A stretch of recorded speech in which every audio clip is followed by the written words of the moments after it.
Condiru, also known as canero, toothpick fish, or vampire fish, is a species of parasitic freshwater catfish in the family Trichomicteridae native to the Amazon basin, where it is found in the countries of Bolivia, Brazil, Colombia, Ecuador, and Peru.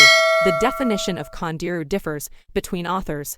The word has been used to refer to only Vandellia serosa, the entire genus Vandellia, the subfamily Vandellini, or even the two subfamilies Vandellini and Stegophyllini. Although some Condiru species have been known to grow to a size of 40 centimeters in length, others are considerably smaller.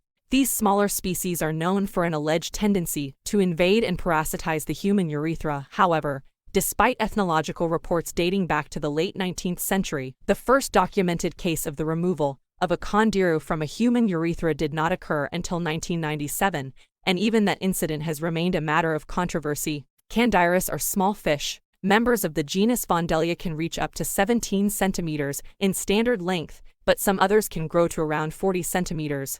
Each has a rather small head and a belly that can appear distended, especially after a large blood meal.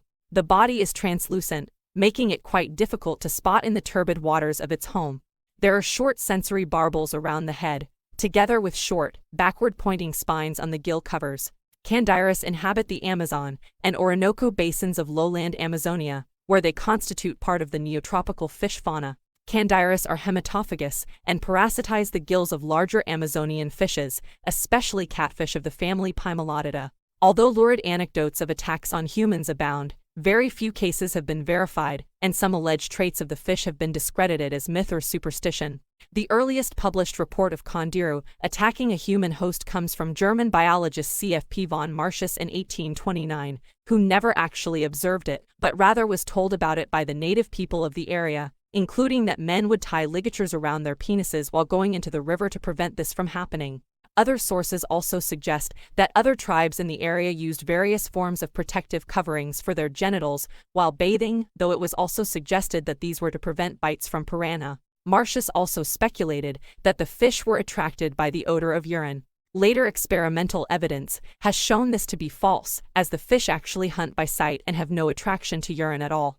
Another report from French naturalist Francis de Castelnau in 1855 relates an allegation by local Uruguay fishermen, saying that it is dangerous to urinate in the river as the fish springs out of the water and penetrates into the urethra by ascending the length of the liquid column. While Castelnau himself dismissed this claim as absolutely preposterous, and the fluid mechanics of such a maneuver defy the laws of physics, it remains one of the more stubborn myths about the Condiru. It has been suggested this claim evolved out of the real observation that certain species of fish in the Amazon will gather at the surface near the point where a urine stream enters, having been attracted by the noise and agitation of the water. In 1836, Edward Popig documented a statement by a local physician in Para, known only as Dr. Lacerda, who offered an eyewitness account of a case where a Condiru had entered a human orifice.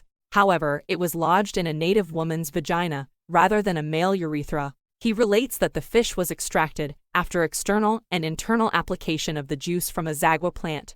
Another account was documented by biologist George Bullinger from a Brazilian physician named Dr. Bach, who had examined a man and several boys whose penises had been amputated.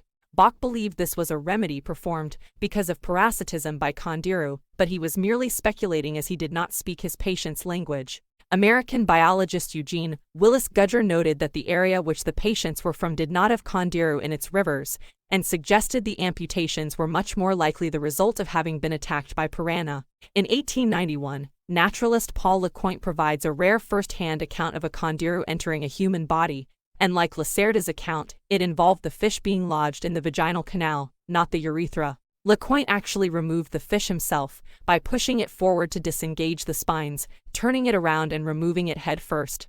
Gudger, in 1930, noted there have been several other cases reported wherein the fish entered the vaginal canal, but not a single case of a Condiru entering the anus was ever documented. According to Gudger, this lends credence to the unlikelihood of the fish entering the male urethra, based on the comparatively small opening that would accommodate only the most immature members of the species. To date, there is only one documented case of a Condiru entering a human urethra, which took place in Itacodiara, Brazil, in 1997. In this incident, the victim claimed a Condiru jumped from the water into his urethra as he urinated while thigh-deep in a river. After traveling to Manaus on October 28, 1997, the victim underwent a 2-hour urological surgery by Dr. Anor Samad to remove the fish from his body. In 1999, American marine biologist Stephen Spott traveled to Brazil to investigate this particular incident in detail. He recounts the events of his investigation in his book Condiru, Life and Legend of the Bloodsucking Catfishes. Spott met Dr. Samad in person and interviewed him at his practice and home. Samad gave him photos, the original VHS tape of the cystoscopy procedure, and the actual fish's body preserved in formalin as his donation to the INPA. Spott and his colleague Paulo Petri took these materials and examined them at the INPA, comparing them with Samad's formal paper. While Spott did not overtly express any conclusions as to the veracity of the incident, he did remark on several observations that were suspicious about the claims of the patient and Samad himself. According to Samad, the patient claimed the fish had darted out of the water, up the urine stream, and into his urethra. While this is the most popularly known legendary trait of the Condiru, according to Spott it has been known conclusively to be a myth for more than a century, as it is impossible because of simple fluid physics. The documentation and specimen provided indicate a fish that was 133.5 millimeters in length and had a head with a diameter of 11.5 millimeters. This would have required significant force to pry the urethra open to this extent. The Condiru has no appendages or other apparatus that would have been necessary to accomplish this, and if it were leaping out of the water as the patient claimed, it would not have had sufficient leverage to force its way inside. Samad's paper claims the fish must have been attracted by the urine. This belief about the fish has been held for centuries, but was discredited in 2001. While this was merely speculation on Samad's part based on the prevailing scientific knowledge at the time, it somewhat erodes the patient's story by eliminating the motivation for the fish to have attacked him in the first place. Samad claimed the fish had chewed its way through the ventral wall of the urethra into the patient's scrotum. Spott notes that the Condiru does not possess the right teeth or strong enough dentition to have been capable of this. Samad claimed he had to snip the Condiru's grasping spikes off in order to extract it, yet the specimen provided had all its spikes intact. The cystoscopy video depicts traveling into a tubular space containing the fish's carcass and then pulling it out backwards through the urethral opening, something that would have been almost impossible with the fish's spikes intact. When subsequently interviewed, Spott stated that even if a person were to urinate while submerged in a stream where Condiru live, the odds of that person being attacked by Condiru are about the same as being struck by lightning while simultaneously being eaten by a shark.